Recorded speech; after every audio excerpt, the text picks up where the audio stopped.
அனைவருக்கும் இனிய காலை வணக்கம். இன்று நம்ம கல்வியமுது சேனலில் 10ஆம் வகுப்பு தமிழ் பார்க்க போகிறோம். அதில் இயல் 7 எதை பற்றினது அப்படின்னா விதைநெல் அப்படிங்கிற தலைப்பில் தான் பார்க்க போகிறோம். இதில் நாகரிகம், ஒரு நாடு, சமூகம் அது எப்படி இருக்கணும் அப்படிங்கிறதுக்கான ஒரு பாடமாக தான் நமக்குங்க விதைநெல் அப்படிங்கிற இயலில் வந்து கொடுத்துருக்காங்க. அதில் நமக்கு உரைநடை உலகத்தில் முதல்ல நம்ம பார்க்கக்கூடியது என்ன தலைப்பு அப்படின்னா சிற்றக்கல் ஒளி. மேப்போ சிவஞானம் அவர்களுடைய வாழ்க்கை வரலாறு, அவர்கள் வந்து என்னென்ன பங்களிப்பு வந்து நம்மளுடைய நாட்டுக்கு செஞ்சுருக்காங்க அப்படிங்கிறத நம்ம இன்றைக்கி பார்க்க போகிறோம். கதை கேட்கும் வழக்கம் சிறிய வயது முதல் அனைவருக்கும் இருக்கிறது. கேட்பது குறைந்து போய் கதை படிப்பது அதன் அடுத்த படிநிலை. அதுவே ஒருவரை படிப்பாளியாகவும் படைப்பாளியாகவும் பக்குவப்படுத்துகிறது. அப்படியான ஒரு படைப்பாளி தன்னை முன்வைத்து தன் நாட்டின் வரலாற்றை கூறும் நிலை சிலருக்கு மட்டுமே வாய்த்திருக்கிறது. வரலாற்றின் போக்கினை மாற்றி வடிவமைத்தவர்களின் வாழ்க்கை கதையை தன் வரலாறாக படிப்பது நம்மையும் அந்த வரலாற்று பாத்திரமாக உணர வைக்கும். இவர்தான் மேப்போ சிவஞானம் ஐயா அவர்கள். இவர் வந்து கல்வி அறிவு அந்தளவுக்கு கிடையாது, ஆனால் அவருக்கு கேள்வி ஞானம், அதே சமயத்தில் அவருக்கு அந்த நூல்களை படிக்க வேண்டும் அப்படிங்கிற ஆர்வம் நிறையா இருக்குது. நம்மளுடைய இந்திய விடுதலை போராட்டத்துக்கு மிகவும் அரிய பங்களிப்பை அவருடைய இலக்கியங்கள் மூலமாக, அவர்களுடைய எழுத்துக்கள் மூலமாக என்னென்னா கொடுத்துருக்கிறாரு. அவர் என்னென்ன பங்களிப்பு அளிச்சிருக்காரு, அவருடைய வாழ்க்கை என்ன பங்கு வகிச்சிருக்கு அப்படிங்கிறது தான் இந்த உரைநடை உலகத்தில் பார்க்க போகிறோம். மேப்போ சிவஞானம் அவர்களுடையது. இந்திய விடுதலை போராட்ட வரலாறில் 1906ஆம் ஆண்டு மிகவும் சிறப்புடைய ஆண்டாக கருதப்படுகிறது. ஏன் அப்படின்னா அந்த வருஷம்தான் காந்தியடிகள் சத்தியாகிரகம் என்ற அறப்போர் முறையை தென்னாப்பிரிக்காவில் தொடங்கி வைத்தார். அது மட்டும் கிடையாது, தமிழ்நாட்டை தனித்து நோக்கினாலும் வரலாற்று சிறப்பிற்குரிய நிகழ்வுகள் பல அவ்வாண்டில் நடைபெற்றுள்ளன. வ.உ. சிதம்பரனார் ஆங்கிலேயர்களுக்கு எதிராக சுதேசி கப்பல் நிறுவனத்தை தொடங்கியதும் 1906 தான். அத்தகைய சிறப்பு மிகுந்த ஆண்டில் தான் ஜூன் 26ஆம் நாள் சென்னை 1000 விளக்கு வட்டம் சால்வன்குப்பம் எனும் பகுதியில் நான் பிறந்தேன். இவர் தன்னுடைய வரலாறை சொல்கிறார். யார் அப்படின்னா மேப்போ சிவஞானம் அவர்கள். நான் அந்த தேதியில் தான் நான் பிறந்தேன். நான் பிறந்த வட்டத்துக்கு 1000 விளக்கு என பெயர் இருப்பினும் என்னை பெற்றெடுத்த குடும்பம் வறுமை என்னும் இருள் சூழ்ந்ததுதான். என் தந்தையார் பெயர் பொன்னுசாமி, அன்னையின் பெயர் சிவகாமி. பெற்றோர் எனக்கு இட்ட பெயர் என்ன அப்படின்னா ஞானப்பிரகாசம். அவங்க அப்பா அம்மா அவருக்கு ஞானப்பிரகாசம் அப்படின்னு சொல்லி பெயர் வைக்கிறாங்க. ஆனால் சரபையர் என்ற முதியவர் ஒருவர் என்னுடைய பெயரை மாற்றி சிவஞானி என்றே அழைத்தார். பின்னாளில் அவர் எனக்கிட்டு அழைத்த சிவஞானி என்னும் பெயரே சிறிது திருத்தத்துடன் சிவஞானம் என்று நிலை பெற்றது. அந்த பெயர் தான் பின்னாடி சிவஞானம் அப்படின்னு சொல்லி இப்போ வரைக்கும் நிலை பெற்றிருக்கு. வறுமையால் இழந்த கல்வி. நான் பள்ளியில் 3ஆம் வகுப்பில் நுழைந்த 7ஆம் நாளில் பகல் நேரத்தில் வீட்டுக்கு வந்து சாப்பிட்டு விட்டு திரும்பவும் பள்ளிக்கு போனேன். காலையிலேயே பாடப்புத்தகங்களோடு வராததற்கான ஆசிரியர் என்னை கண்டித்தார். பிற்பகலில் புத்தகங்களை கட்டாயம் கொண்டு வர வேண்டும் என்று கட்டளையிட்டிருந்தார். கையில் புத்தகமின்றி இருந்த என்னை கண்ட ஆசிரியர் பள்ளியிலிருந்து விரட்டிவிட்டார். இது எனக்கு பெருத்த அவமானமாக இருந்ததால் அழுத வண்ணம் வீட்டுக்கு வந்தேன். இந்த காலத்தில் இப்போ நமக்கு வந்து பாடப்புத்தகங்கள் எல்லாமே நமக்கு பள்ளிக்கூடத்துலையும் என்ன கொடுத்துருக்காங்க அப்படின்னா இலவசமாகவே நம்மளுடைய அரசு வழங்கிடுது. ஆனால் அந்த காலகட்டத்தில் ஒரு பள்ளிக்கு போகணும் அப்படின்னா அதுக்கான புத்தகங்களை நாம் தான் விலை கொடுத்து வாங்கணும். அதை கூட விலை கொடுத்து வாங்க முடியாத அளவுக்கு எத்தனையோ குடும்பத்தில் இருக்கக்கூடிய குழந்தைகள் வந்து வறுமையால் அதனால் பள்ளி படிப்பை தொடர என்ன செய்யாமல் இருந்திருக்காங்கன்னா முடியாமல் இருந்திருக்காங்க. ஸோ அந்த மாதிரி ஒரு மாணவராக தான் மேப்போ சிவஞானம் வந்து அவருடைய கல்வியை தொடராதற்கு அவருடைய வறுமை வந்து ஒரு காரணமாக அமைஞ்சிருக்கு. நான் அழுவதற்கான காரணத்தை அறிந்ததும் என் தந்தை என்னை கையோடு அழைத்து கொண்டு வகுப்பறைக்குள் நுழைந்தார். என்னை நல்ல வெயில் நேரத்தில் வீட்டிற்கு விரட்டியதற்காக ஆசிரியரை என் தந்தையார் வாயார வைத்தார் அப்படின்னா அவர் திட்டியிருக்கிறார். அன்றோடு என் கல்வி முற்று பெற்றது. அன்னையோட அவருடைய கல்வி முடிஞ்சு போச்சு. 3ஆம் வகுப்பிற்கு அந்த நாளில் தேவைப்பட்டவை ஆங்கிலம், தமிழ் மொழி பாட புத்தகங்கள் தான். இவற்றை கூட வாங்கி கொடுக்க என் குடும்பத்தின் வறுமை இடம் தரவில்லை. அந்த காலத்தில் தமிழ் புக்கு, இங்கிலீஷ் புக் அந்த 2 தான் வாங்கணும். ஆனால் அதை வாங்கி கொடுக்கறது கூட இவங்களுடைய வீட்டில் வந்து வசதி இல்லை. செவிச்செல்வம் பெற்றேன். அப்போ செவிச்செல்வம் அப்படின்னா என்னது? புத்தகங்கள் இல்லாமல் மற்றவங்க சொல்லிக் கொடுக்கக்கூடியதை காதால் கேட்டு அதன் மூலமாக தன்னுடைய அறிவு வந்து பெருக்கியிருக்கிறாரு. அன்னையார் இளமையிலேயே எனக்கு பயிற்றுவித்த பாக்கள் எனது இலக்கிய பயிற்சிக்கான பாடங்களாக அமைந்தன. அல்லி அரசாணி மாலை, பவளக்கொடி மாலை ஆகிய அம்மானை பாடல்களை பாடுவார். அவங்க அம்மா வந்து அல்லி அரசாணி மாலை, பவளக்கொடி மாலை ஆகிய அம்மானை பாடல்களை வந்து பாடியிருக்காங்க. அம்மானை அப்படிங்கிறது இந்த சிற்றிலக்கியங்களில் பிள்ளை தமிழில் வரக்கூடிய ஒரு பருவம். நம்ம கழங்கு, அம்மானை, ஊசல் அல்லது நீராடல் அப்படின்னு சொல்லி பெண்பார் பிள்ளை தமிழில் பருவங்கள் பார்த்துருக்கோம் இல்லையா? அப்போ அந்த மாதிரி அம்மானையை அவங்க அம்மா பாடியிருக்காங்க. அதை கேட்டு இவருக்கு இலக்கியத்து மேலே ஒரு ஆர்வம் ஏற்பட்டிருக்கு. அந்த நேரத்தில் என்னையும் சிறிது நேரம் அந்த நூல்களை படிக்க வைப்பார். அவங்க அம்மா வந்து நீ வாசி அப்படின்னு சொல்லி அவங்க படிக்க வச்சிருக்கிறாங்க. அதனால் சந்தனயத்தோடும் எதுகை மோனையோடும் உள்ள அம்மானை பாடல்களை அடிக்கடி பாடி பாடி பிள்ளை பருவத்திலேயே இலக்கிய அறிவை வளர்த்து வந்தேன். சித்தர் பாடல்களை நானாகவே விரிந்து படித்து மனனம் செய்வேன். மனனம் அப்படின்னா மனப்பாடம் செஞ்சிருக்காரு சித்தர் பாடல்களை. சொற்பொழிவுகளை கேட்பதன் மூலமாகவும் நான் இலக்கிய அறிவு பெற்றேன். அப்போது அவர்கள் வெளியிடும் சிறந்த கருத்துக்களை ஏடுகளில் குறித்து வைத்துக் கொள்வேன். யாராவது சொற்பொழிவுகள் ஆற்றும் போது ஏதாவது முக்கியமான கருத்துக்கள் சொன்னாங்க அப்படின்னா அதோடைய ஏடுகளில் நோட்டில் வந்து மார்க் பண்ணி வச்சிருக்கிறாரு. ஒருவன் அறிவு விளக்கம் பெறுவதற்கு 2 வழிகள் உள. ஒன்று கல்வி, மற்றொன்று கேள்வி. ஒருத்தங்கள் அறிவு பெறணும், ஞானம் பெறணும் அப்படின்னா ஒன்று கல்வி மூலமாக பெறலாம். இன்னொரு எப்படின்னா கேள்வி கேட்கறது மூலமாக தனக்கான அறிவை வந்து பெருக்கிக் கொள்ளலாம் அப்படிங்கிறாரு. யான் முறையாக ஏட்டுக்கல்வி பெற இயலாமல் போனதால் ஏற்பட்ட இழப்பை ஈடு செய்ய கேள்வி ஞானத்தை பெறுவதிலே மிகுந்த ஆர்வம் காட்டினேன். எனது கேள்வி ஞானத்தை பெருக்கிய பெருமையிலே திருப்பாதிரி புலியூர் ஞானியாரடிகளுக்கு மிகுந்த பங்குண்டு அப்படின்னு சொல்லி ஒருத்தருடைய பெயரை வந்து குறிப்பிடுறாரு. திருப்பாதிரி புலியூர் ஞானியாரடிகள். புத்தக பித்தன். பித்தன் அப்படின்னா பைத்தியம். அதாவது புக்ஸ் தான் அவருக்கு எல்லாமே. அந்த புத்தகங்கள்லாம் ஒரு பைத்தியமாக புத்தகம் எங்கே கிடைக்குன்னு சொல்லிட்டு தேடி தேடி தன்னுடைய அறிவு வந்து பெருக்கிக்கிட்டாரு. எனக்கு உலகியல் அறிவு தோன்றிய நாள் தொட்டு இயன்றவரை தாய்மொழியிலேனும் நல்ல புலமை பெற்றிட வேண்டும் என்று விரும்பி அதற்காக இடைவிடாது முயன்று வந்திருக்கிறேன். சுருங்கச் சொன்னால் என் அறியாமையுடன் கடும் போர் நடத்தி இருக்கிறேன். எனக்கு தெரியாமல் இருக்கக்கூடாது. என்னுடைய அறிவு பசிக்காக எங்கெங்கெல்லாம் புத்தகங்கள் கிடைக்குதோ அதெல்லாம் தேடி தேடி படிச்சிருக்கிறாரு. நூல் வாங்குவதற்கு போதிய பணமில்லாத குறையால் பழைய புத்தகங்கள் விற்கும் கடைகளுக்கு சென்று எனக்கு விருப்பமான புத்தகங்களை மிக மிக குறைந்த விலைக்கு வாங்குவதை வழக்கமாக கொண்டிருந்தேன். உணவுக்காக வைத்திருக்கும் பணத்தில் புத்தகங்களை வாங்கிவிட்டு பல வேளைகளில் பட்டினி கிடந்திருக்கிறேன். குறைந்த விலைக்கு நல்ல நூலொன்று கிடைத்துவிட்டால் பேரானந்தம் அடைவேன். என் வாழ்நாளில் நானாக முயன்று சேர்த்து வைத்துள்ள சொத்துகள் என்னிடமுள்ள பல்லாயிரக்கணக்கான நூல்களை தவிர வேறில்லை என்று உறுதியாக கூறுவேன். அவருக்கு சாப்பாட்டுக்காக கொடுத்த காசை கூட சேர்த்து வச்சு எத்தனையோ முறை என்ன செஞ்சிருக்காரு, புத்தகங்களாக வாங்கி தன்னுடைய அறிவை பெருக்கியிருக்காரு அப்படின்னு கொடுத்துருக்குறாங்க. பேராய கட்சி, காங்கிரஸ் கட்சி. 1931 காந்தி எர்வின் ஒப்பந்த காலத்திலே நாடு முழுவதிலும் இருந்த பேராய கட்சிக்காரர்கள் ஆக்க வழிபட்ட வேலைகளில் ஈடுபடுத்தப்பட்டனர். காந்தி எர்வின் பேக்ட் அப்படின்னு சொல்லி 1931 ஒரு போட்டிருப்பாங்க, செகண்ட் ரவுண்ட் டேபிள் கான்ஃபரன்ஸ். அப்போ அந்நிய துணிக்கடை மறியல் காந்தி எர்வின் ஒப்பந்தப்படி அனுமதிக்கப்படவில்லை. அந்நிய துணிக்கடை வந்து மறியல் பண்ணக்கூடாது அப்படின்னு சொல்லி. ஆகவே தீண்டாமை விளக்கு, கதர் விற்பனை ஆகியவற்றிலே பேராய கட்சிக்காரர்களை ஈடுபடுத்தியது கட்சி தலைமை. பேராய கட்சியால் நடத்தப்பட்ட ஊர்வலங்களிலும் கதர் விற்பனையிலும் தவறாமல் கலந்து கொள்வேன். அப்போ அரசியல் ஆர்வமும் அவருக்கு இருந்திருக்கு. 6 மாத கடுங்காவல். 30/9/1932 தமிழா துள்ளி எழு என்னும் தலைப்புடைய துண்டறிக்கை ஒன்றை கடற்கரையில் குழுமியிருந்த மக்களிடையே வழங்கியதற்காக நான் சிறையில் இடப்பட்டேன். துண்டு பிரசுரங்கள்னு சொல்லுவாங்க இல்லையா, பேம்ப்லெட், அந்த மாதிரி தமிழா துள்ளி எழு அப்படின்னு சொல்லி கொடுத்துருக்காரு. அதுக்காக இவருக்கு வந்து சிறையில் தூக்கி போட்டிருக்கிறாங்க. பழங்காலத்திலே பாண்டியன் ஆண்ட பெருமையை கூறி சோழ நாண்ட சிறப்பை சொல்லி சேர நாண்ட மாண்பினை காட்டி நம் அருமை தமிழ்நாடு ஆங்கிலேயருக்கு அடிமைப்பட்டிருந்த சிறுமையையும் நினைவூட்டி விடுதலை போரில் ஈடுபட வருமாறு தமிழருக்கு அழைப்பு விடுத்திருந்தேன். அவற்றை நானும் வேறு சில தோழர்களும் சேர்ந்து நூற்றுக்கணக்கான பிரதிகளை கையாலேயே எழுதினோம். அந்த காலத்தில் ஜெராக்ஸ் போடுறது கூட அவருக்கு வசதி இல்லாதனால எல்லாத்தையுமே தன்னுடைய கைகளாலேயே எழுதியிருக்கிறாரு. எதிர்பார்த்தபடியே காவலர்கள் கைது செய்தனர். வழக்கு தொடரப்பட்டு 3 மாத கடுங்காவல் தண்டனையும் 300 ரூபாய் அபராதமும் விதிக்கப்பட்டது. கட்ட தவறினால் மேலும் 3 மாத கடுங்காவல். நான் 6 மாதமும் கடுங்காவலை அனுபவித்தேன். சிறையில் வேளா வேலைக்கு எப்படியோ எனக்கு சோறு கிடைத்து வந்தது. என்னளவில் தொடர்ந்து 6 மாத காலத்திற்கு வாழ்க்கை போராட்டத்திலிருந்து விடுதலை பெற்றுவிட்டேன். அவரை பொறுத்த வரைக்கும் சாப்பாடுக்கு போராடுறதே ஒரு பெரிய போராட்டமாக இருந்தது. அப்போ அந்த 6 மாதமும் எனக்கு சாப்பாடு கிடைக்கிறது, எனக்கு அந்த போராட்டம் எனக்கு வந்து முடிவுக்கு வந்துச்சு அப்படிங்கிறாரு. வகுப்பு சோறுதான் என்றாலும் அடிக்கடி பட்டினியை சந்தித்தவனுக்கு அதுவே அமுதந்தானே. ஆனால் என் குடும்பத்தின் அவல நிலை நினைவுக்கு வந்த போதெல்லாம் சிறையில் தரப்பட்ட உணவை மனநிறைவோடு உண்ண முடியாதவன் ஆனேன். 1942 ஆகஸ்ட் 8ஆம் நாள் இந்திய வரலாற்றில் பொன் எழுத்துக்களால் பொறிக்கத்தக்க புனித நாளாகும்.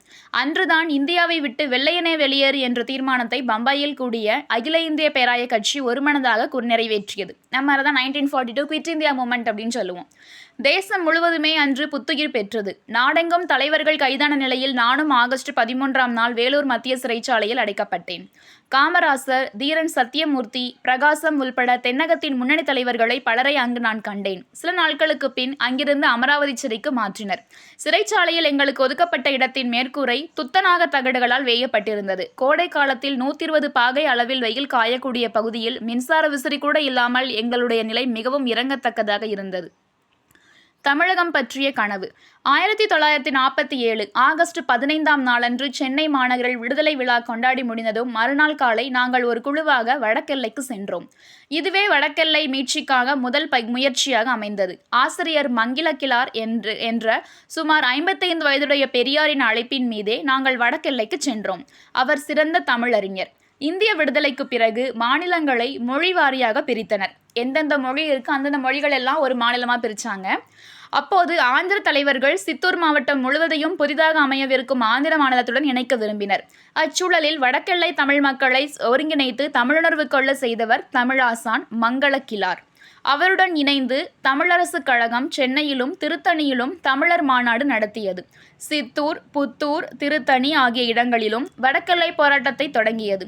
போராட்டத்தில் ஈடுபட்ட நான், மங்கிலக்கிழார், விநாயகம், ES தியாகராஜன், ரஷீத் என ஏராளமானோர் சிறைப்பட்டோம். போராட்டத்தில் ஈடுபட்டு ராஜமுந்திரி சிறையில் இருந்த திருவாலங்காடு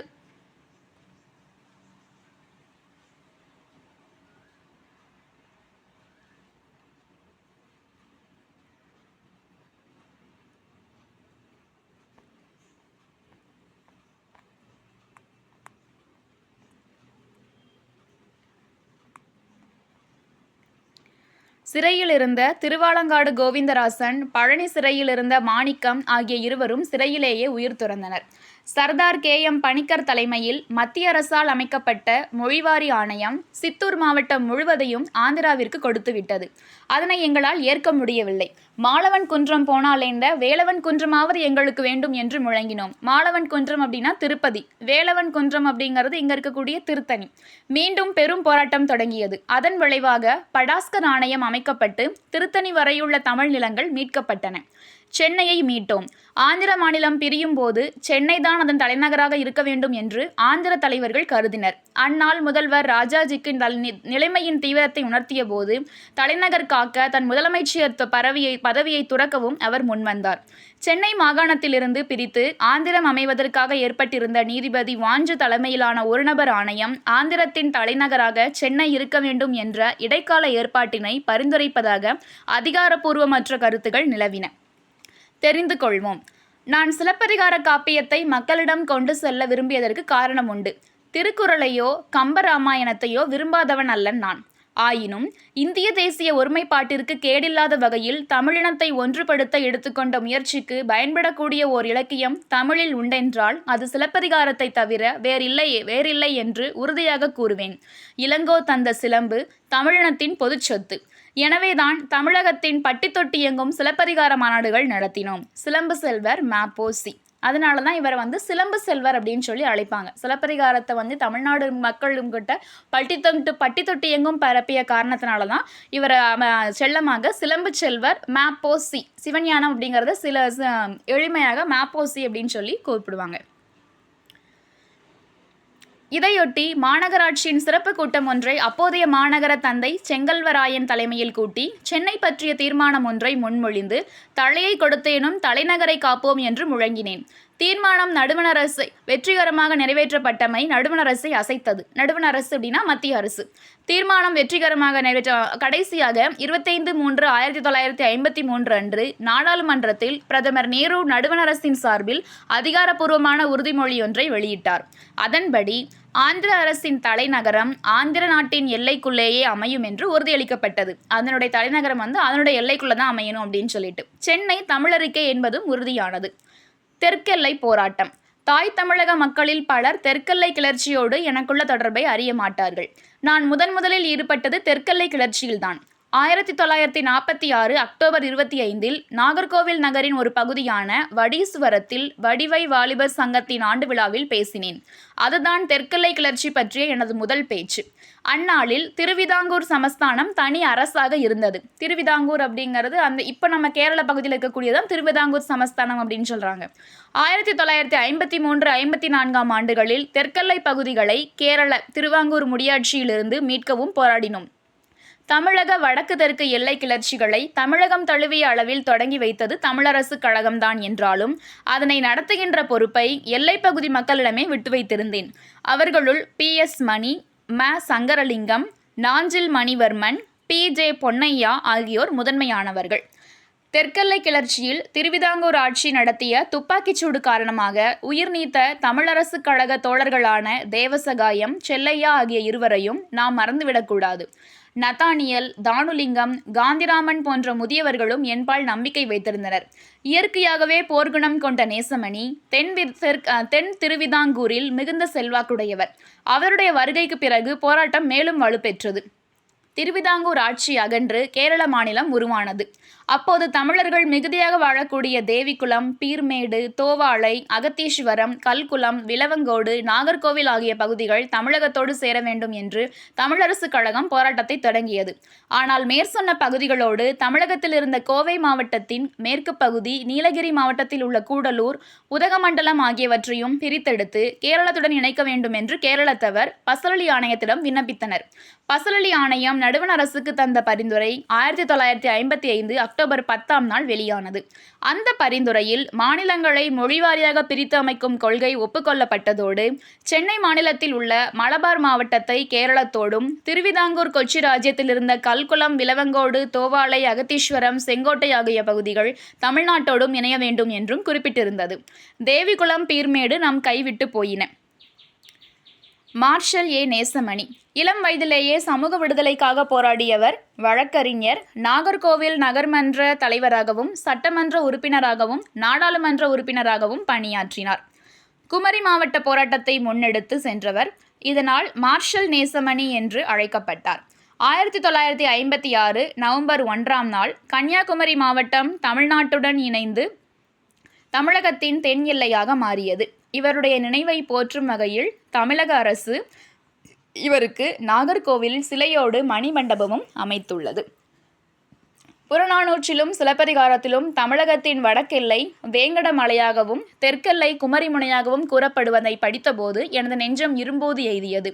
மலையும் கடலும் ஒரு நாட்டின் இயற்கை எல்லைகளாக அமைவதென்பது அந்த நாட்டின் தவ பயனாகும்.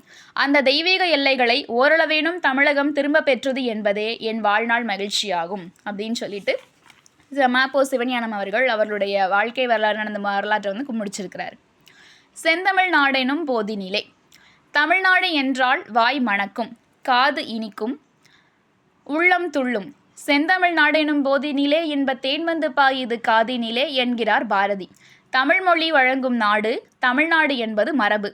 தொல்காப்பிய பாயிரம் தமிழ் கூறும் நல்லுலகம் என்கிறதல்லவா புறநானூறும். தன் தமிழ் வரைப்பு என்கிறது. பரிபாடல் தன் தமிழ்வேலி தமிழ்நாடு என பகர்கிறது. சிலப்பதிகாரம் இமிழ்கடல் வேலியை தமிழ்நாடு ஆக்கிய என்றுரைக்கிறது. ஆனால் ஆங்கிலேயரின் ஆதிக்க காலத்தில் நம் மாநில பகுதி மதராஸ் ஸ்டேட் என ஆக்கப்பட்டது. விடுதலைக்கு பின்னும் அதே பெயர் நீடித்தது.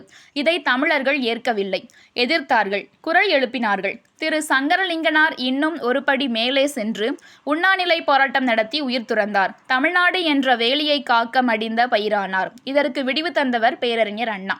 1967 அறிஞர் அண்ணா ஆட்சிக்கு வந்ததும் மதராஸ் ஸ்டேட் என்ற பெயரை தமிழ்நாடு என்றாக்கினார்.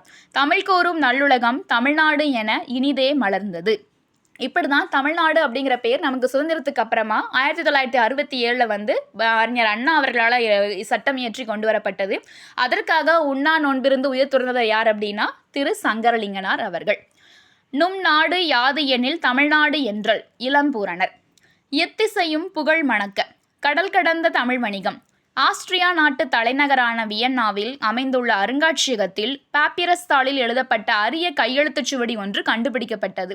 இச்சுவடி சேரநாட்டு துறைமுகமான முசிறியில் வாழ்ந்த தமிழ் வணிகருக்கு எகிப்து நாட்டின் அலெக்சாண்ட்ரியா துறைமுகத்தில் வாழ்ந்த கிரேக்க வணிகருக்கும் இடையிலான வணிக ஒப்பந்தம்.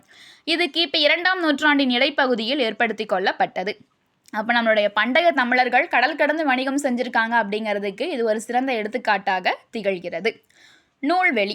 ம.பொ. சிவஞானத்தின் எனது போராட்டம் என்னும் தன் வரலாற்று நூலிலிருந்து இக்கட்டுரை தொகுத்து வழங்கப்பட்டுள்ளது. அப்போது ம.பொ. சிவஞானத்தினுடைய தன் வரலாற்று நூல் ஆட்டோபயோகிராஃபி எதுன்னு கேட்டாங்கன்னா எனது போராட்டம். சிலம்பு செல்வர் என்று போற்றப்படும் ம.பொ. சிவஞானம் 1906 1995 வரைக்கும் வாழ்ந்திருக்காரு. இவர் ஒரு விடுதலை போராட்ட வீரர். 1952 முதல் 1954 வரை சட்டமன்ற மேலவை உறுப்பினராகவும், 1972 முதல் 1978 வரை சட்டமன்ற மேலவை தலைவராகவும் பதவி வகிச்சிருக்காரு. தமிழரசு கழகத்தை தொடங்கியவர். வள்ளலார் கண்ட ஒருமைப்பாடு என்னும் இவருடைய நூலுக்காக 1966ஆம் ஆண்டு சாகித்ய அகாடமி விருது பெற்றார். தமிழக அரசு திருத்தணியிலும் சென்னை தியாகராய நகரிலும் இவருக்கு சிலை அமைத்துள்ளது. இதோட இந்த உரைநடை பகுதி முடிவடைகிறது. அடுத்ததாக நம்ம பார்க்கக்கூடியது வந்து கவிதை ஏர் புதிதா. இது யார் இயற்றியிருக்காங்க அப்படின்னா கூப்ப ராஜகோபாலன் அவர்கள் வந்து இயற்றியிருக்கார். சங்க தமிழரின் திணைவாழ்வு வேளாண்மையை அடிப்படையாக கொண்டது. உழுவோர் உலகத்தார்க்கு அச்சாணி என போற்றப்பட்டனர். உழவே தழையான தொழில் என்றாயிற்று. உழவு தொழிலாக இல்லாமல் பண்பாடாகவும் திகழ்ந்தது. இன்று உழுவோர் அச்சாணி என்ற கருத்தை புதுப்பிக்க வேண்டிய சூழல் எழுந்துள்ளது. உழவு உண்டனில் உயர்வுண்டு என்ற குரல் இன்றும் தொடர்கிறது. தமிழ் மரபின் பொன்னியர் பூட்டுதல் என்ற பண்பாட்டு நிகழ்வு பல்கி பெருக முன்னத்தி ஏறாக நாம் முன்னிற்க வேண்டும். ஏர் அப்படிங்கிறது புதிதா அப்படின்னு சொல்லி கூப்ப ராஜகோபாலன் வந்து ஒரு புதுக்கவிதை எழுதியிருக்காரு. முதல் மழை விழுந்ததும் மேல்மண் பதமாகி விட்டது. வெள்ளி முளைத்திடுது விரைந்து போ நண்பா காளைகளை ஒட்டி கடுகிச் செல் முன்பு. பொன் ஏர் தொழுது புலன் வழிபட்டு மாட்டை பூட்டி காட்டை கீறுவோம். ஏர் புதிதன்று ஏறும் நுகத்தடி கண்டது. காடு புதிதன்று கரையும் பிடித்ததுதான். கை புதிதா கார் புதிதா இல்லை நாள்தான் புதிது. நட்சத்திரம் புதிது ஊக்கம் புதிது உரம் புதிது. மாட்டை தூண்டி கொழுவை அழுத்து மண் புரளும் மழை பொழியும் நிலம் சிலிர்க்கும் பிறகு நாற்று நிமிரும். எல்லை தெய்வம் எல்லாம் காக்கும் கவலை இல்லை கிழக்கு வெளுக்குது பொழுதேற பொன் பரவும் ஏரடியில் நல்ல வேளையில் நாட்டுவோம் கொழுவை. அப்போ விவசாயிகள் வந்து அவங்க ஒரு விவசாயம் வந்து மழையை நம்பி இருப்பாங்க. அந்த காலத்தில் மாதம் மும்மாரி அப்படிங்கிறது பொழிஞ்சிருக்கு. இது வந்து வானம் பார்த்த பூமி அப்படின்னு சொல்லுவாங்க. அப்போ முதல் மழை விழுந்ததுமே அவங்க எல்லாம் தயாராகிடுவாங்க. முதல் மழை விழுந்ததும் மேல் மண் பதமாகி விட்டது. மண் எல்லாமே விவசாயம் செய்கிறதுக்கான பதம் வந்து ஏற்பட்டு விட்டது. வெள்ளி முளைத்திடுது விரைந்து போ நண்பா. நட்சத்திரங்கள்லாம் தெரிய ஆரம்பிச்சிருது. நீ என்ன செய்ய நீ வந்து விரைந்து போ. காளைகளை ஓட்டி கடுகிச்செல் முன்பு. காளை மாட்டெல்லாம் ஓட்டிக்கிட்டு போ. என்ன செய்யணும் மண்ணை போய் உழணும். கடுகிச்செல் அப்படின்னா விரைந்து போ. பொன்ஏர் தொழுது புலன் வழிபட்டு மாட்டை பூட்டி காட்டை கீறுவோம். அப்போ பொன்னாகி அந்த ஏரை வந்து நம்ம தொழுது புலன்கள் எல்லாம் வழிபட்டு முடிச்சுட்டு அந்த மாட்டை பூட்டி நம்ம காட்டை என்ன செய்வோம் போய் உழப்போவோம். ஏர் புதிதன்று ஏறும் நுகத்தடி கண்டது. நமக்கு ஏர் ஒன்றும் புதுசு கிடையாது. காடு புதிதன்று கரையும் பிடித்தது தான். கை புதிதா கார் புதிதா இல்லை. நமக்கு அந்த காடு புதுசு கிடையாது. கரை நம்ம எல்லாருமே ஏற்கனவே பிடிச்சது தான். நம்மளுடைய கை புதிதா கிடையாது. கார் மழைதான் புதிதா இல்லை. அப்போ எது புதிது? நாள் தான் புதிது. இன்றைய நாம் தொடங்குகிறோம் இல்லை அந்த நாள் தான் புதிது.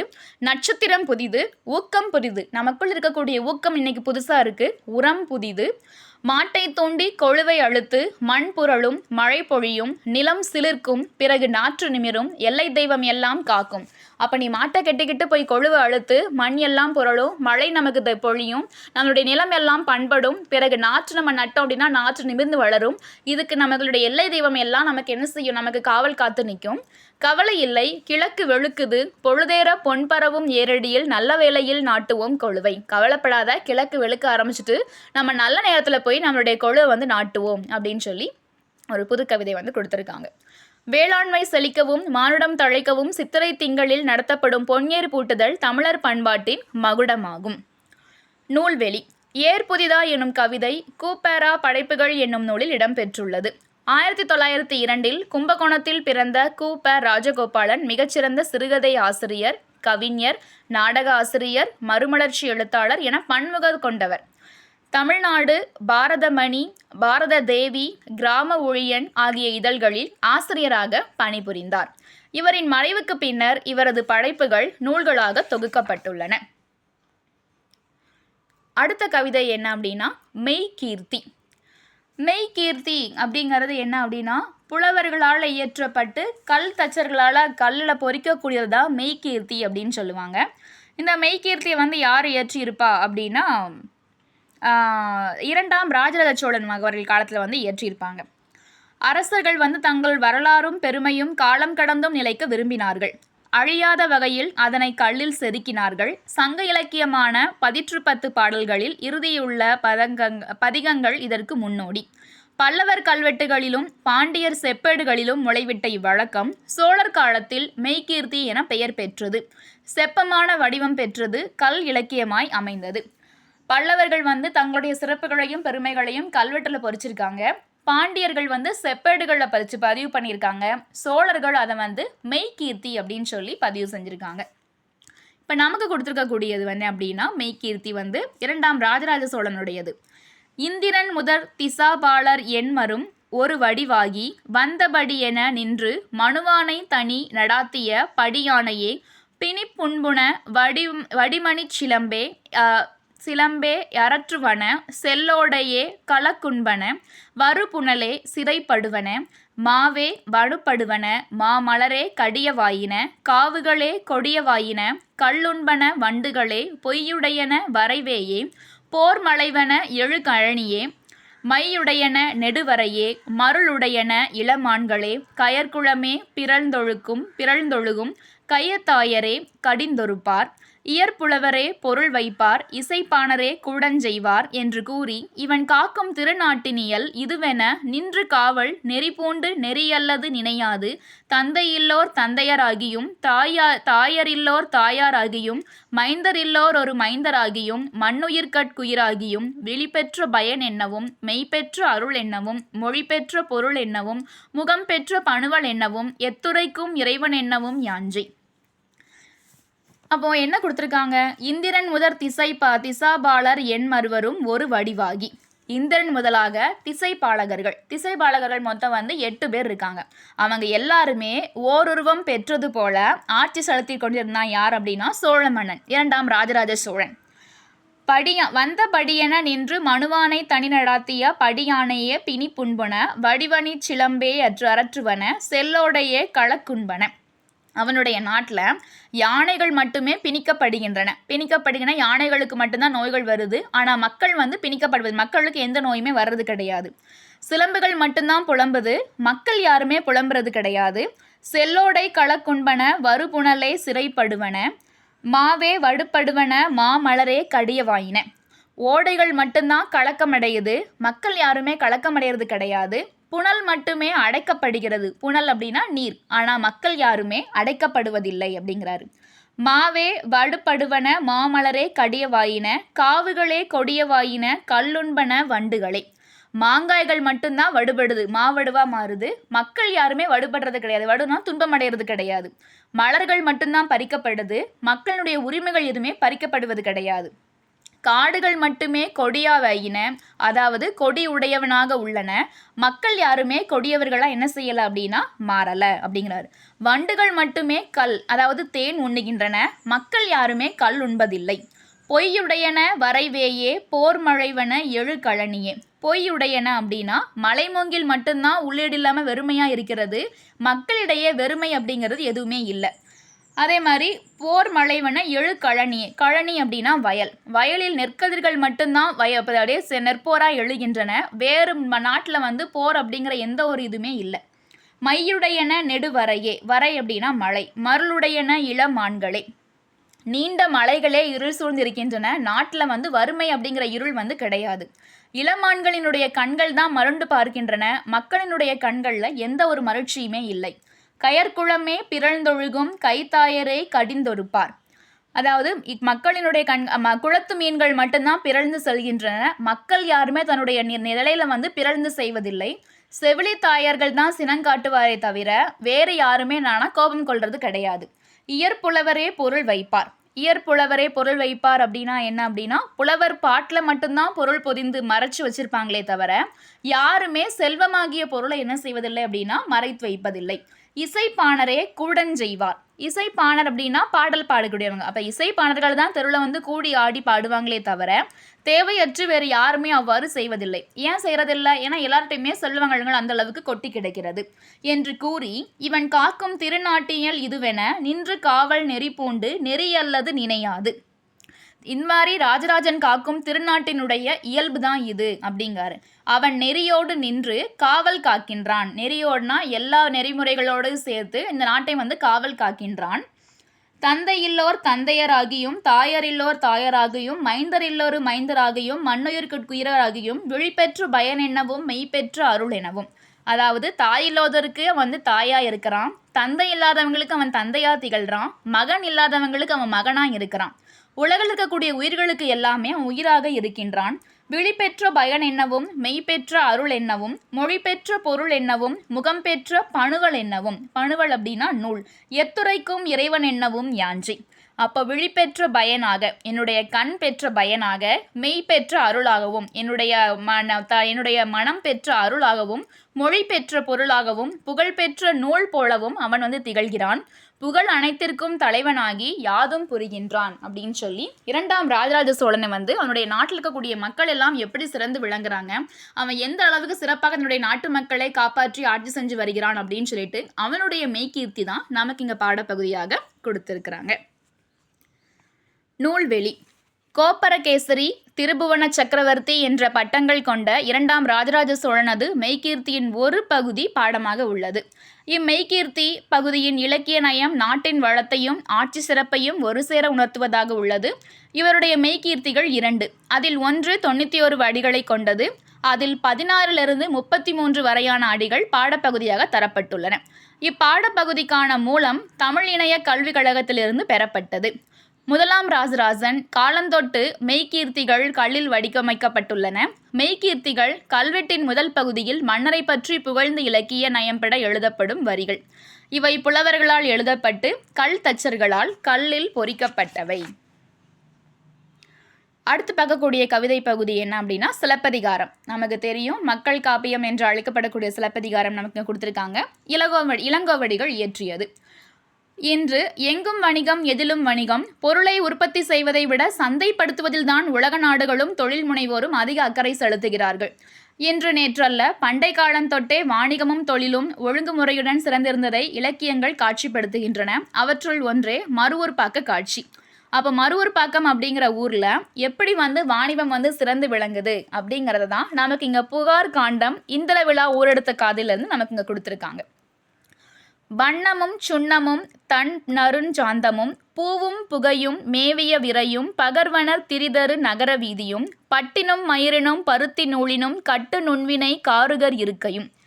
வண்ணமும் சின்னமும் தன்னருஞ்சாந்தமும், அதாவது புகார் நகர மரூர் பாக்கத்தினுடைய வணிக வீதிகளில் வண்ணக்குழம்பு, சுண்ணப்பொடி, குளிர்ந்த மணச்சாந்து, பூ, நறுமண புகை பொருட்கள், அகில், சந்தனம் முதலான மணப்பொருட்கள், அதாவது மனம் வீசக்கூடிய பொருட்கள் விற்பவர்கள் வீதிகளில் வணிகம் செஞ்சு கொண்டுகிட்டு இருக்கிறாங்க.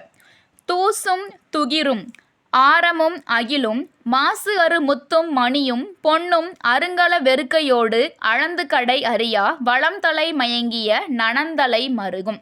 தூசும் துகிரும். தூசு அப்படின்னா பட்டு, துகிர் அப்படின்னா பவழம், ஆரம் அப்படின்னா சந்தனம். அதாவது இங்கு பட்டு, பருத்தி நூல், முடி இவற்றை கொண்டு அழகாக பின்னி கட்டக்கூடிய கைத்தொழில் வல்லுநர்கள், அதாவது நெசவாளர்கள் வாழும் வீதிகள் நிறைய இருக்கிறது. இங்கு பட்டு, பவழம், சந்தனம், அகில், முத்து, மணி, பொன் அளக்க முடியாத அளவிற்கு குவிஞ்சு கிடக்கு. அந்த அளவுக்கு வளம் நிறைந்த அகன்ற வணிக வீதிகளும் உள்ளன. மேலும் இவ்வீதிகளில் வேறு பல பண்டங்களின் விற்பனையும் என்ன செய்கிறது அப்படின்னா நடைபெறுகிறது. பால் வகை தெரிந்த பகுதி பண்டமோடு கூலம் குவித்த கூல வீதியும். கூலம் அப்படின்னா என்ன அப்படின்னா தானியங்கள். கூலம் குவித்த கூல வீதி, அதாவது பண்டமோடு அப்படின்னா 8 வகையான தானியங்களும் குவிந்து கிடக்கூடிய கூலக்கடை தெருக்களும் உள்ளன. காளியர், கூவியர், கல்நொடை ஆட்டியர், மீன்விலை பரதவர், வெள்ளுப்பு பகருனர், பாசவர், வாசவர், பல்விலை விளைஞரோடு ஓசுனர் செறிந்த ஊன்மொழி இருக்கையும். காளியர், அதாவது மரூர் பக்கத்தினுடைய தெருகளில் பிட்டு வணிகம் செய்பவரும், அப்பம் சுடுபவரும், கல் விற்கும் வளைச்சியரும். கல் விற்கக்கூடியவங்களை கல்நொடை அப்படிங்கிறவங்களை என்ன சொல்லுவாங்க அப்படின்னா வளைச்சியர் அப்படின்னு சொல்லுவாங்க. அடுத்தது மீன் விலை பரதவர்னா மீன் விற்கும் பரதவரும், வெள்ளுப்பு பகருனர். வெள்ளுப்பு அப்படின்னா மென்மையான உப்பகுழு விற்கக்கூடிய உமனர்களும். பாசவர் அப்படின்னா வெற்றிலை விற்பவர்கள். அடுத்தது வாசவர் அப்படின்னா ஏல முதலான 5 நறுமண பொருள் விற்பவரும், பல வகையான பல்நினை விளைஞரோடு அப்படின்னா பல வகையான இறைச்சிகள் விற்பவரும். ஓசுனர் அப்படின்னா எண்ணெய் விற்பவர், எண்ணெய் வணிகரும் இங்கு வணிகம் செய்கின்றனர். கஞ்சக்காரரும், செம்பு செய்குனரும், மரக்கொல் தச்சரும், கருங்கை கொல்லரும். இதவற்றோடு சேர்த்து அந்த தெருக்கல்ல பல்வகையான பொருள்களை விற்கக்கூடிய கடைகளும் உள்ளன. வெண்கலம், செம்பு பாத்திரங்கள் செய்வோர், மரத்தச்சர், இரும்பு கொல்லர், ஓவியர். மண்ணுள் வினைஞர் அப்படின்னா ஓவியர், மண்ணுள் வினைஞரும், மண்ணீட்டு ஆளரும். மண்ணீட்டாளர் அப்படின்னா மண் பொம்மை செய்யக்கூடியவர்கள். அடுத்தது சிற்பிகள். பொன்செய் கொல்லரும் நன்கள் தருணரும் துண்ணக்காரரும் தோளின் துண்ணரும் கிளியினும் கிடையினும் தொழில் பல பெருக்கி. இவர்களோடு சேர்ந்து பொற்கொல்லர், இரத்தன வேலை செய்பவர், தையல்காரர், தோல் பொருள் தைப்பவர், துணியாலும் கட்டைகளாலும், கிளி அப்படின்னா துணியாலும் கட்டைகளாலும் பொம்மைகள் செய்பவர் ஆகியோர் இங்கே இருக்கிறாங்க. பழுதியில் செய்வினை பால்கெழு மாக்களும் குழலினும் யாழினும் குரல் முதல் ஏழும் வலுவின்றி இசைத்து வழித்திறம் காட்டும் அரும்பெறல் மரபின் பெரும்பான் இருக்கையும். இவ்வாறாக பழுதின்றி, அதாவது பழுதியில் செய்வினை பால்கெழு மாக்கள்னா எந்த ஒரு பழுதுமே இல்லாமல் கைத்தொழில் செய்யக்கூடிய பல மக்கள் வாழும் பகுதிகள் இங்கே நிறைஞ்சு இருக்கு. குழலிலும் யாழினும் குரல் முதல் ஏழும் வலுவின்றி இசைத்து வழித்திறம் காட்டும். அதாவது குரல்லையும் சரி குழல்லையும் சரி, இந்த ரெண்டுலையுமே என்ன அப்படின்னா குரல், துத்தம், கைக்கிளை, உழை, இலி, விளரி, தாரம் என்னும் 7 இசைகளை, இதுதான் ச ரி க ம ப த நி என்னும் 7 சுரங்களை குற்றமில்லாமல் இசைத்து சிறந்த திறமையை காட்டும் பாணர்களும் பெரும் பாணர்களும் இருப்பிடங்களும் உள்ளன. சிறு குறுங்கைவினை பிறர்வினையாளரோடு மறுயின்றி விளங்கும் மறுவூர் பாக்கமும். இவர்களோடு மறுவூர் பக்கத்தினுடைய தெருக்கல்ல சிறு சிறு கைத்தொழில் செய்பவர்கள், பிறருக்கு ஏவல் செய்வோர் வாழும் இடங்களும் உள்ளன. இவை அனைத்தும் குற்றமில்லாமல் சிறப்போடு அமைந்து விளங்க நிறைய பறந்து கிடைக்கிறது அப்படின்னு சொல்லிட்டு மறுவூர் பக்கத்தில் எந்தெந்த தொழில் செய்யக்கூடிய வியாபாரிகள் எந்த அளவுக்கு நிறைந்து இருக்கிறாங்க அப்படின்னு சொல்லி சிலப்பதிகாரத்தில் இளங்கோவடிகள் இந்த புகார் காண்டத்தில் குறிப்பிட்டிருக்கிறாரு. இலக்கண குறிப்பு. வண்ணமும் சுண்ணமும் அப்படிங்கிற விகுதி வெளிப்படையாக வந்திருக்கிறதுனால இது எண்ணும்மை. பயில் தொழில் அப்படின்னா பயின்ற தொழில், பயில்கின்ற தொழில், பயிலும் தொழில் 3 காலத்துக்கும் வந்ததுனால இது வினைத்தொகை.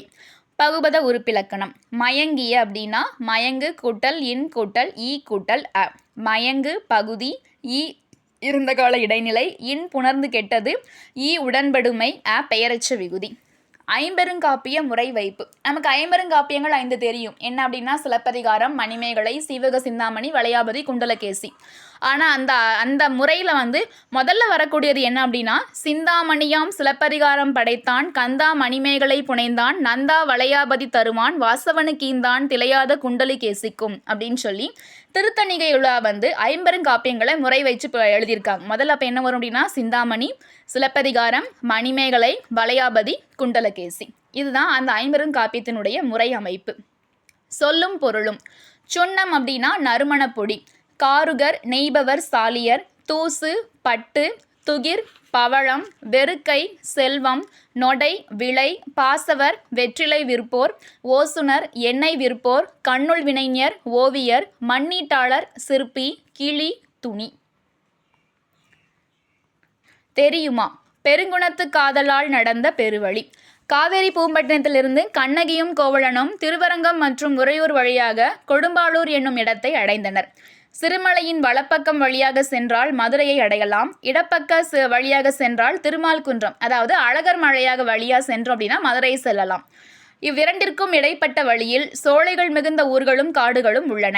அவ்வழியாக சென்றால் 3 வழிகளும் சந்திக்கும் மதுரை பெருவழியை அடைந்து மதுரை செல்லலாம். கோவலனையும் கண்ணகியையும் கவுந்தியடிகள் இடைப்பட்ட வழியிலேயே அழைத்துச் சென்றார். மதுரையில் கணவனை இழந்த கண்ணகி மதுரையிலிருந்து வைகையின் தென்கரை வழியாக நெடுவேல் குன்றம், அதாவது சுருளிமலை சென்று வேங்கை காணல் என்னும் இடத்தை அடைந்தாள். உரைப்பாட்டு மடை அப்படின்னா உரையிடப்பட்ட பாட்டுடை செய்யுள்.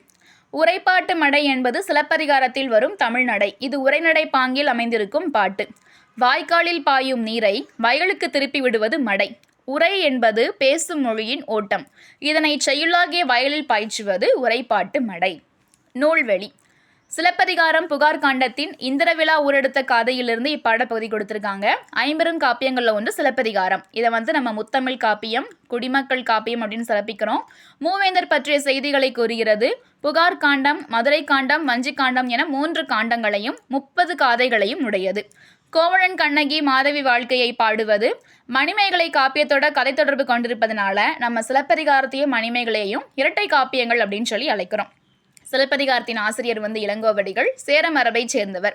மணிமேகலையின் ஆசிரியர் சீத்தலை சாத்தனார். கோவலன் கண்ணகி கதையை கூறி அடிகள் நீரே அருளுக என்றதால் இளங்கோவடிகளும் நாட்டுதும் யாமோர் பாட்டுடை செய்யுள் என இக்காப்பியம் படைத்ததாக சொல்றாங்க.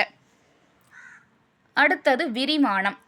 இதில் எதை பற்றி இருக்குது அப்படின்னா, மங்கையராய் பிறப்பதற்கே நல்ல மாதவம் செய்திட வேண்டும் அம்மா அப்படின்னு சொல்லி நம்மளுடைய கவிமணி வந்து அழகாக பாடியிருப்பார்.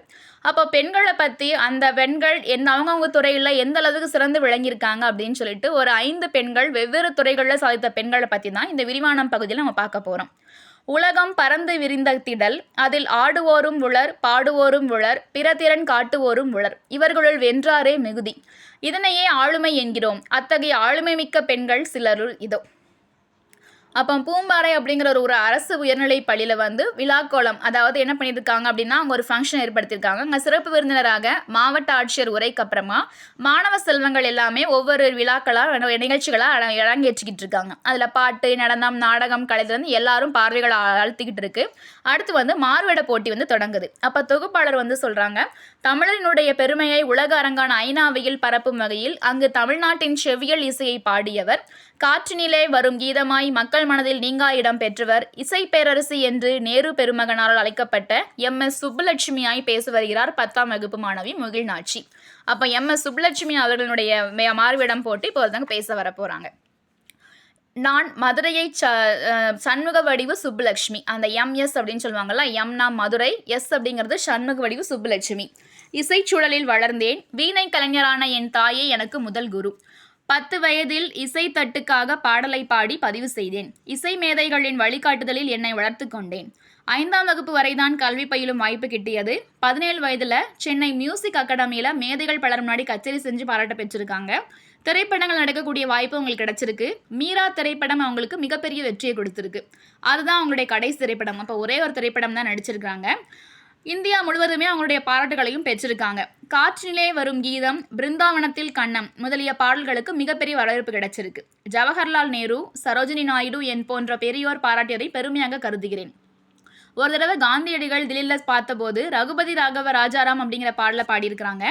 இந்த பாராட்டிய அண்ணல் மீரா எழுதிய பாடல் ஒன்றை குறிப்பிட்டு பாட சொன்னார். பின் சிறிது நாட்களில் முனைந்து அந்த பாடலை கற்று பயிற்சி செய்தேன். சென்னை வானொலி 1947 காந்தியடிகளின் பிறந்த நாளன்று அப்பாடலை ஒளிபரப்பியது. அப்பாடல் ஹரி தும் ஹரோ எனும் மீரா பஜன். 1954 தாமரையணி விருது வாங்கியிருக்காங்க. அப்போ இவங்களை தொட்டு தடவி பாராட்டினது யார் அப்படின்னா, பார்வை இழந்த ஹெலன் கல்லர். அதை அவங்களால வாழ்க்கை முழுக்க மறக்க முடியாது அப்படிங்கிறாங்க. 1963 இங்கிலாந்துலையும் 1966 ஐநாவையிலும் பாடினேன். இதே ஆண்டில் என் குரலில் பதிவு செய்யப்பட்ட வெங்கடேச சுப்ரபாதம் திருப்பதியில் ஒலிக்கத் தொடங்கியது. 1974 நோபல் பரிசுக்கு இணையான மகசேசே விருது வந்து இவங்களுடைய இசைக்கு கிடைச்ச ஒரு பெரிய மகுடமுடன் சொல்கிறாங்க. தமிழ், தெலுங்கு, கன்னடம், சமஸ்கிருதம், மலையாளம், ஹிந்தி, மராத்தி, குஜராத்தி ஆகிய இந்திய மொழிகள்லையும் ஆங்கிலத்தில் கூட பாடியிருக்கிறாங்க. இந்தியாவினுடைய உயரிய விருதான இந்திய மாமணி விருது அளித்த போது இவங்களுக்கு சிறப்பாக அமைஞ்சிருக்கு. அப்போ இவங்களுடைய இசை கச்சேரிகள் ஏதாவது ஒரு அமைப்பினுடைய நன்கொடைவுக்காக வந்து நடந்திருக்கு. அது இவங்களுக்கு பெருமை அப்படின்னு சொல்கிறாங்க. ஒரு பெண் நினைத்தால் முயன்றால் முன்னேறலாம், வெல்லலாம், நீங்களும் முயலுங்கள், முன்னேறுங்கள் அப்படின்னு சொல்கிறாங்க. இது வந்து MS சுப்புலட்சுமி அவர்கள் அம்மா பற்றி. அடுத்து வந்து யார் வராங்க அப்படின்னா, குறையொன்றுமில்லை மறைமூர்த்தி கண்ணா, குறையொன்றுமில்லை கோவிந்தா இசை வைத்து MS சுப்புலட்சுமி தோன்றிய மாணவிக்கு நன்றி அப்படின்னு சொல்லி முடிக்கிறாங்க. அடுத்து நம்ம பார்க்கக்கூடியது 2வது ஆளுமை வந்து, இவங்க இந்திய அரசினுடைய தாமரை செவ்வணி விருது பெற்றவர். யார் என்ற உங்கள் வினாவுக்கு விடையாக நாம் பள்ளியின் 10ஆம் வகுப்பு மாணவி மோகனா பாலசரஸ்வதியாக தோன்றுகிறார். பாலசரஸ்வதி யார் அப்படின்னா, 7 வயசாக இருக்கும்போது காஞ்சிபுரத்தில் பரதநாட்டிய அரங்கேற்றத்துக்காக முதல்ல மேடை ஏறியிருக்காங்க. 15 வயதில் சென்னையில் உள்ள சங்கீத சமாஜம் அப்படிங்கிற அரங்கில் நடன நிகழ்ச்சி நடைபெற்றது. அந்த நடனத்தை பார்த்ததுக்கு அப்புறமா தான் மரபுசார் நாட்டியத்தை பலரும் தீவிரமாக வரவேற்க தொடங்கினாங்க. சென்னையில் நாட்டிய கச்சேரியை பார்த்த பண்டிட் ரவிசங்கர் அவர்கள் மூலம் மிகவும் பாராட்டியிருக்கிறாரு. தன்னுடைய தம்பியின் மூலமாக வட இந்தியாவுடைய பல இடங்களில் நடனமாடும் வாய்ப்பு வந்து இவங்களுக்கு கிடைச்சிருக்கு. கல்கத்தாவிலும் காசிலும் நடந்த அனைத்திந்திய இசை மாநாட்டிலும், சென்னையில் நடந்த இந்திய தேசிய காங்கிரஸ் கண்காட்சியிலும் நாட்டுப்பண்ணாகிய ஜனகணமன பாடலுக்கு மெய்ப்பாடுகளோடு ஆடினேன். நாட்டுப்பண்ணுக்கு நடனமாடியது அதுவே முதலும் இறுதியுமாகும். ஐரோப்பா, அமெரிக்கா முதலிய வெளிநாடுகளிலும் நடன நிகழ்ச்சிகள் நடத்தியுள்ளேன். டோக்கியோவில் உள்ள கிழக்கு மேற்கு சந்திப்பு நிகழ்வில் இந்தியாவின் சார்பாக கலந்து கொண்டு சிறப்பாக நடனமாடினேன். இந்நிகழ்வு பரதநாட்டியத்திற்கு உலகளாவிய புகழை பெற்று தந்தது. பரதநாட்டிய கலையை முறையாக அணுகினால் ஆன்மீக பட்டறிவை நடனத்தால் வழங்க முடியும். இதை நானும் உணர்ந்து உலகிற்கு உணர்த்தியுள்ளேன். இப்போ இது வந்து பாலசரஸ்வதியர்கள் பற்றி. அப்போ தமிழகத்தில் ஒரு காலத்தில் புறக்கணிக்கப்பட்ட கலைக்கு இந்திய அரங்கிலும் உலக அரங்கிலும் மதிப்பையும் ஏற்பையும் பெற்று தந்தவர். தமிழகத்தின் பெருமைக்குரிய கலைகளில் ஒன்றாக செவ்வியல் நடனம் திகழக்கூடியவர். அதற்கு பரதநாட்டிய கலைஞர் பாலசரஸ்வதியாக வேடமிட்டு வந்த மாணவி மோகனாவிற்கு நன்றி. அடுத்து பார்க்கக்கூடிய ஆளுமை யார் அப்படின்னா, ஒரு எளிய குடும்பத்தில் பிறந்து பெண் என்ற வகையில் குடும்ப அமைப்பின் நெருக்கடிகளை எதிர்கொண்டு தம்மை ஒரு இலக்கியவாதியாக அடையாளப்படுத்தியவர். தமிழில் எழுதிய பெண்களில் முதலில் களத்திற்கு சென்று மக்களிடம் செய்திகளை திரட்டி கதைகள் எழுதியவர். எதை பற்றி எழுத போகிறாங்களோ அந்த இடத்துக்கே நேராக போய் அவங்க கூட இருந்து அவங்களுடைய வாழ்க்கை முறைகளை புதினங்களாக பதிவு செஞ்சவங்க. புதினங்கள், சிறுகதைகள், கட்டுரைகள், குறுநாவல், குழந்தை இலக்கியம், வரலாற்று நூல் என எழுத்துலகின் எல்லா தளங்களிலும் தடம் பதித்தவர். வேருக்கு நீர் அப்படிங்கிற புதினத்துக்காக சாகித்ய அகாடமி விருது பெற்ற முதல் பெண் எழுத்தாளர். இத்தகைய பெருமைமிக்க எழுத்தாளர் யார் அப்படின்னா ராஜம் கிருஷ்ணன். இப்போ அவங்கள பற்றி தான் நம்ம பார்க்க போகிறோம். ராஜம் கிருஷ்ணன் பள்ளி பருவத்திலேயே பசுமை மாறாத நினைவுகள் எழுது. பெண்கள் என்றால் குடும்ப கதை எழுத வேண்டும் என்ற படிமத்தை உடைத்து சமூக சிக்கல்களை கதைகளாக எழுதினவங்க இவங்க தான். இவங்க கற்பனை எழுத விரும்பலை, அதனால அந்த மக்களுடைய இடத்துக்கே போய் களப்பணியாற்றி கதைகள் எழுதியிருக்காங்க. எப்போதும் ஒரு ஒளிப்பதிவு கருவியுடனேயே இருப்பேன், ஆடியோ ரெக்கார்ட் பண்ணுறதுக்கு. எனது கள ஆய்வு புதினங்கள் ஒவ்வொன்றும் மக்களை சேர வேண்டும் என்று நினைப்பேன். நான் எழுதிய பாஞ்சாலி சபதம் பாடிய பாரதி என்னும் பாரதியின் வரலாற்று புதினம் அனைவராலும் பாராட்ட பெற்ற ஒன்றாகும். தூத்துக்குடியில் பல மாதங்கள் தங்கியிருந்து உப்பள தொழிலாளர்களின் உவர்ப்பு வாழ்க்கையை கரிப்பு மணிகள் அப்படிங்கிற புதினமாக படைச்சிருக்காங்க. நீலகிரி படுகரின மக்களின் வாழ்வியல் மாற்றங்களை குறித்து பதிவு செஞ்சது தான் குறிஞ்சி தேன் புதினம். கடலோர மீனவர் வாழ்வின் சிக்கல்களை பேசுவது அலைவாய் கரையில் புதினம். அமைப்பு சாரா வேளாண் தொழிலாளர்களின் உழைப்பு சுரண்டப்படுவதை சுட்டிக்காட்டியவை சேற்றில் மனிதர்கள், வேருக்கு நீர் ஆகிய புதினங்கள். இதே மாதிரி குழந்தைகளை தீப்பெட்டி தொழிலில் முடக்கி தீக்குச்சிகளை அந்த பெட்டியில் அடைப்பதை போன்று குழந்தைகளின் உடலையும் மனத்தையும் நொறுக்கும் அவல உலகை காட்டுனது கூட்டு குஞ்சுகள் புதினம். பெண் குழந்தை கொலைக்கான காரணங்களை ஆராய்ந்து எழுதியது மண்ணகத்து பூந்துளிகள். இப்படி சமூக அவலங்களை உற்று நோக்கி எழுத்தின் வழியாக கட்டவிழ்த்து உலகத்திற்கு காட்டியிருக்கிறாங்க. இவங்களுடைய எழுத்துக்களில் நேர்மையான ஒரு கோபம் இருக்கும், அறச்சீற்றம் இருக்க வேண்டும் அப்படிங்கிறது அவங்களுடைய வேண்டுகோள். அடுத்தது ராஜம் கிருஷ்ணன் முடிஞ்சதாங்க. அடுத்து நம்ம பார்க்கக்கூடிய ஆளுமை யார் அப்படின்னா, இன்று வரை களத்தில் இருக்கக்கூடிய போராளி, மதுரையின் முதல் பட்டதாரி பெண், இந்திய அரசின் தாமரை திரு விருது, ஸ்வீடன் அரசின் வாழ்வுரிமை விருது, சுவிட்சர்லாந்து அரசின் காந்தி அமைதி விருது போன்ற பல உயரிய விருதுகளை பெற்றிருக்காங்க. அவங்க யார் அப்படின்னா கிருஷ்ணம்மாள் ஜெகநாதன். இப்போ கிருஷ்ணம்மாள் ஜெகநாதனை பற்றி நம்ம பார்க்க போகிறோம். இவங்க நாட்டினுடைய விடுதலைக்கு முன்னாடியே கல்வி மறுக்கப்பட்ட காலத்திலேயே போராடி கல்வி கற்றவங்க. கல்லூரி படிப்பை காந்திய சிந்தனையில் கவரப்பட்டிருக்கிறாங்க.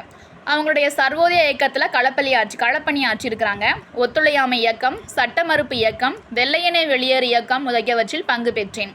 நாட்டின் விடுதலைக்கு பின் கணவருடன் இணைந்து பூதான இயக்கத்தில் பணிபுரிந்தேன். உழுபவருக்கே நில உரிமை இயக்கம், அதாவது LAFTI, land for the tillers freedom தொடங்கி வேளாண்மை இல்லாத காலங்களிலும் உழவருக்கு வேறு பணிகள் மூலம் வருமானம் வர ஏற்பாடு செய்தேன். நான் சொல்ல விரும்புறது ஒன்று தான் சொல்கிறாங்க. என்ன அப்படின்னா, உங்களுடைய ஆற்றலை நீங்கள் உணருங்கள், உங்களால் எதையும் சாதிக்க இயலும் என்பதுதான் அப்படின்னு சொல்லி கிருஷ்ணம்மாள் ஜெகநாதன் முடிவுக்கு வராங்க. அப்போ காந்தியடிகளோடையும் வினோபாவுடனும் பணியாற்றி இன்னமும் நம்மளுடைய நாட்டுக்காக உழைக்கக்கூடிய கிருஷ்ணம்மாள் அம்மையாரை நம்மளுக்கு கண் முன்னாடி பார்த்தாச்சு. அடுத்து பார்க்கக்கூடியது மகளிர் விழா சிறப்பாக யார் வந்துக்கிட்டு இருக்கிறாங்க அப்படின்னா, பள்ளியில் இவங்க படிக்கலை, எழுத படிக்க தெரியாத இவரை பற்றி எழுதாத ஊடகங்களே கிடையாது. முதுமை பருவத்தில் இவங்க இருந்தாலும் இவங்க இன்னும் அப்படின்னா சின்ன பிள்ளை தான். அடுத்தது சின்ன பிள்ளை அம்மாவனுடைய வாழ்க்கையை பற்றி நம்ம பார்க்க போகிறோம். இங்கே கூடியிருக்கிற எல்லாருக்கும் வணக்கமுங்க. ரொம்ப நேரமாக பார்த்துக்கிட்டு இருக்க என் மனசுக்கு ரொம்ப மகிழ்ச்சியாக இருக்குது. நான் பள்ளிக்கூடம் எல்லாம் போனதில்லைங்க. முதல்ல பெண்கள் எல்லாம் குழுவாக சேர்ந்தோம், விவசாய நிலத்துக்கு குத்தகைக்கு எடுத்தோம், கூலி வேலைக்கு ஆளுகளை சேர்த்து நடவு, களையெடுப்பு, அறுவடை போன்ற வேலைகளை செய்தோம். வர்ற கூலியை சரிசமமாக பிரித்து கொடுத்தோம். இதில் வயசானவங்களையும் மாற்றுத்திறனாளிகளையும் சேர்த்து வேலை கொடுத்து அவங்க குடும்பத்துக்கும் உதவியாக இருந்தோம். இதை பற்றி கேள்விப்பட்ட மதுரை மாவட்ட ஆட்சியர் கண்மாயில் மீன் பிடிக்கிற குத்தகை எங்களுக்கு கொடுத்தாரு. 2004 வருஷம் சுனாமி ஊரெல்லாம் பாதிப்படைஞ்சப்போ நாங்கள் குழுவாக போய் மீட்பு பணியெல்லாம் செஞ்சோம். காசு சேர்த்து குழு ஒன்று ஆரம்பித்து களஞ்சியம்னு பேர் வச்சோம். 10 பேரோட ஆரம்பித்த மகளிர் குழு இன்னைக்கு பல மாநிலங்களுக்கு போய் பல லட்சம் பேரோட வேலை செய்யுது. எத்தனையோ பேரோட குடும்பத்தை இந்த குழு தான் தாங்கிக்கிட்டு இருக்கு.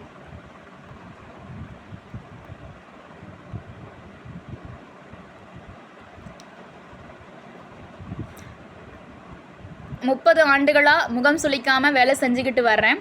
வேறு என்னத்தை நான் சொல்ல, பிறப்புக்கு ஒரு பொருள் கிடைக்கிற மாதிரி வேலை செஞ்சாச்சு. நீங்கள் எல்லாம் நல்லா படிங்க, உங்கள் வீட்டுக்கும் நாட்டுக்கும் நல்லது அப்படின்னு சொல்லி இவங்க அந்தளவுக்கு படிக்கலை. ஆனால் மற்றவங்களுடைய வாழ்க்கைக்கு ஒரு ஒளி விளக்காக திகழ்ந்திருக்காங்க. டெல்லியில் விருது வாங்கும்போது மதுரை சின்ன பிள்ளைனுடைய அவர் கூப்பிட்ட உடனே என் கண்ணிலேருந்து கண்ணீரே வந்துருச்சு. நாட்டுக்கே பெரிய தலைவர் அவர். விருதலை கொடுத்துட்டு பொசுக்குன்னு என் காலில் விழுந்துட்டாரு. எனக்கு மேலே காலெலாம் ஆடி போச்சு, நான் போயிட்டு வரேன் அப்படின்னு சொல்லிட்டு சின்ன பிள்ளை அவங்க கிளம்புறாங்க. ஸோ நம் நாட்டு இந்திய நடுவண் முதன்மை அமைச்சராக இருந்தபோது மாண்புமிகு வாஜ்பாய் அவர்களின் கைகளால் பெண் ஆற்றல் விருது ஸ்திரீ சக்தி புரஸ்கார் பெற்றதோடு தமிழக அரசின் அவ்வை விருதையும் தூர்தர்ஷனின் பொதிகை விருதையும் பெற்றுள்ளார். அண்மையில் தாமரை திரு விருதையும் பெற்று தமிழகத்திற்கு பெருமை சேர்த்துள்ளார். இன்னும் மகளிரின் வாழ்வு மேம்பட தொடர்ந்து பாடுபட்டு வருகின்ற சின்னப்பிள்ளை வேடமணிந்து தனது நடிப்பாற்றலை வெளிப்படுத்திய மாணவி மாதவிக்கு நன்றி. சமுதாயத்திற்கு உழைத்த மகளிரை பற்றி மாறுவிடத்தில் அறிமுகப்படுத்திய நிகழ்வு இந்நிலையத்துடன் நிறைவடைகின்றது.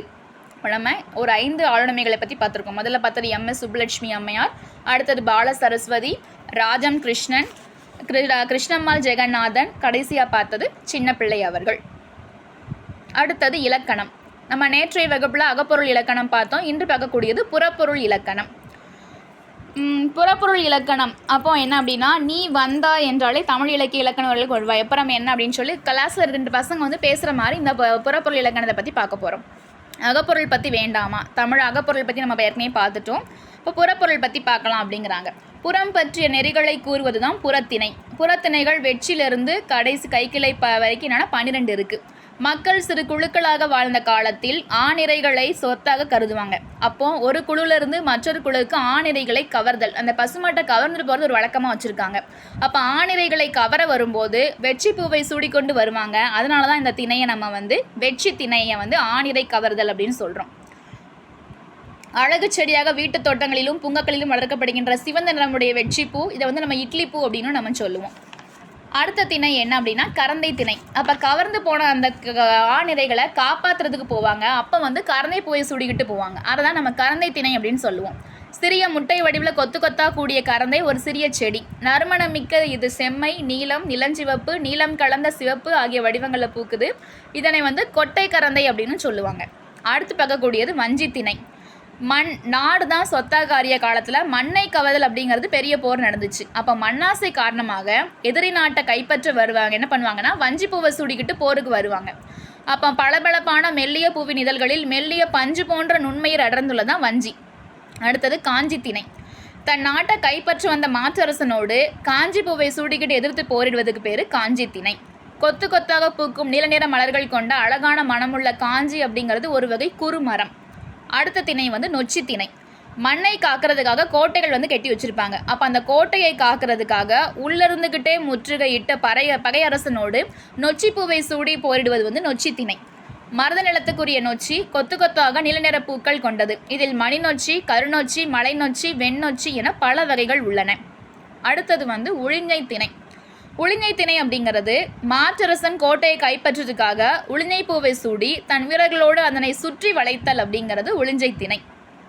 வேலிகளில் ஏறி படரும் நீண்ட கொடியே உழிஞை கொடி. இதன் கூட்டிலைகளும் மலர்களும் சிறியவை. மலர்கள் மஞ்சள் நிறத்தில் காணப்படும். இதனை முடக்கொற்றான் என்று கூறுகின்றனர். முடக்கத்தான் செடி அப்படின்னு சொல்லுவாங்க. அடுத்தது தும்பை திணை. பகைவேந்தர் 2 பேருமே தன்னுடைய வலிமையை வந்து யார் பெரியவன் காட்டணும் அப்படிங்கிறதுக்காக 2 பேருமே எதிர்த்து போரிட்டு வந்து தும்பை பூவை செடி வந்து போர்க்காலத்தில் போராடுவாங்க. அப்போ போரிடுகின்ற அரசர்கள் இருவரும் தும்பை பொடி மாலையை சூடியிருப்பார்கள். போர் திணைகள் படிப்படியாக வளர்ந்த நிலையில் போரை தொடங்கும் நிகழ்வாக ஆணிரை கவர்தல் மேற்கொள்ளப்பட்டது.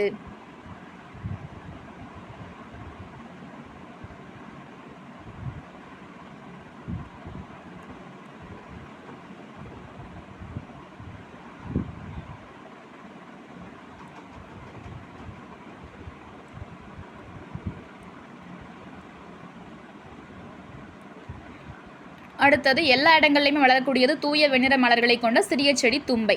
வாகை திணை அப்படிங்கிறது போரில் யார் வெற்றி பெறுதாங்களோ அந்த மன்னர் வாகை பூவை சுடி கொண்டாடுவாங்க. அதுதான் நம்ம வாகை திணை அப்படின்னு சொல்லுவோம். மங்கிய வெண்ணிற நறுமணம் கொண்ட கொத்து கொத்தாக பூக்கும் வாகைப்பூ. இப்போ இதையெல்லாம் தாண்டி பாடுவதற்கு தகுதியுடைய ஒரு ஆளுமையாளரின் கல்வி, வீரம், செல்வம், புகழ், கருணை முதலியவற்றை போற்றி பாடுவது தான் பாடான் திணை. அதுதான் பாடு கூட்டல் ஆண் கூட்டல் திணை அப்படின்னு சொல்லுவாங்க. அப்போ வெற்றிலிருந்து பாடான் வரைக்கும் உள்ள புறத்திணைகளில் பொதுவானவற்றையும் அதில் சொல்லாத செய்திகளையும் கூறுவது என்ன அப்படின்னா பொதுவியல் திணை. அடுத்து இருக்கக்கூடிய 2மே கைக்கிளை பெருந்திணை. கைக்கிணை அப்படிங்கிறது ஒருதலை காமம், ஒருத்தவங்க மட்டுமே விரும்புகிறது. பெருந்திணை அப்படிங்கிறது பொருந்தா காமம், வயது வித்தியாசம் இருக்கும். அப்போ இந்த மாதிரி தான் நம்மளுடைய புறப்பொருள் இலக்கணத்தை வந்து 12 வகையான திணைகளாக பிரிச்சிருக்கோம். என்ன அப்படின்னா வெற்றி, கரந்தை, வஞ்சி, காஞ்சி, நொச்சி, உழிஞ்சை, தும்பை, வாகை, பாடான், கைக்கிளை, பொதுவினை, கைக்கிளை, பெருந்திணை. இதோட இலக்கண பகுதி முடியுது. திறன் அறிவோம். சரியான அகரவரிசையை தேர்ந்தெடுக்க. உழவு, ஏர், மண், மாடு. மாளவன் குன்றம் போனால் என்ன, வேலவன் குன்றமாவது எங்களுக்கு வேண்டும். மாளவன் குன்றமும் வேலவன் குன்றமும் குறிப்பவை என்ன அப்படின்னா திருப்பதியும் திருத்தணியும். தன் நாட்டு மக்களுக்கு தந்தையும் தாயும் மகனுமாக இருந்த அரசன் என்னும் மெய்கீர்த்தியுடர் உணர்த்தும் பொருள் எது? நெறியோடு நின்று காவல் காப்பவர். இரு நாட்டு அரசர்களும் தும்பை பூவை சூடி போரிடுவதன் காரணம் வலிமையை நிலைநாட்டல். தமிழினத்தை ஒன்றுபடுத்தும் இலக்கியமாக ம.பொ.சி. கருதியது சிலப்பதிகாரம்.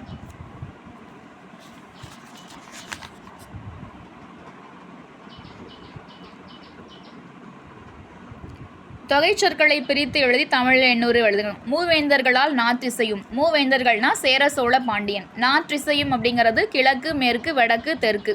போற்றி வளர்க்கப்பட்ட முத்தமிழே. முத்தமிழ் இயல், இசை, நாடகம் உலக மொழிகளில் உயர்ந்ததென்ற செம்மாந்த கூற்றிற்கு தமிழ் இலக்கியங்களில் அமைந்துள்ளன. இரு திணை, உயர்திணை, அக்ரிணை அமைப்பே காரணமாகும். முப்பாழை முழுமையாக, முப்பால் அப்படிங்கிறது அறத்துப்பால், பொருட்பால், காமத்துப்பால் முழுமையாக தந்த தமிழின் சிறப்பினை ஐந்திணைகளில். ஐந்திணை அப்படிங்கிறது என்ன அப்படின்னா குறிஞ்சி, முல்லை, மருதம், நெய்தல், பாலை அழகுற விளக்குபவை சங்க இலக்கியங்கள். நாநிலத்திற்கு, நாநிலம் அப்படிங்கிறது கிழக்கு, குறிஞ்சி, முல்லை, மருதம், நெய்தல் அந்த 4 நிலம்.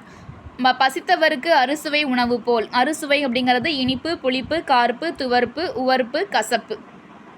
10 பாட்டும். 10 பாட்டு என்ன அப்படின்னா திருமுருகாற்றுப்படை, பொருணராற்றுப்படை, பெரும்பானாற்றுப்படை, சிறுபானாற்றுப்படை, குறிஞ்சிப்பாட்டு, முல்லைப்பாட்டு, மலைப்படுகடாம், நெடுநல்வாடை, பட்டினப்பாலை, மதுரை காஞ்சி. 8 தொகையும். 8 தொகை நூல்கள் என்ன அப்படின்னா நற்றிணை, குறுந்தொகை, ஐங்குறுநூறு, அகநானூறு, புறநானூறு, கலித்தொகை, பரிபாடல், பதிற்று 10.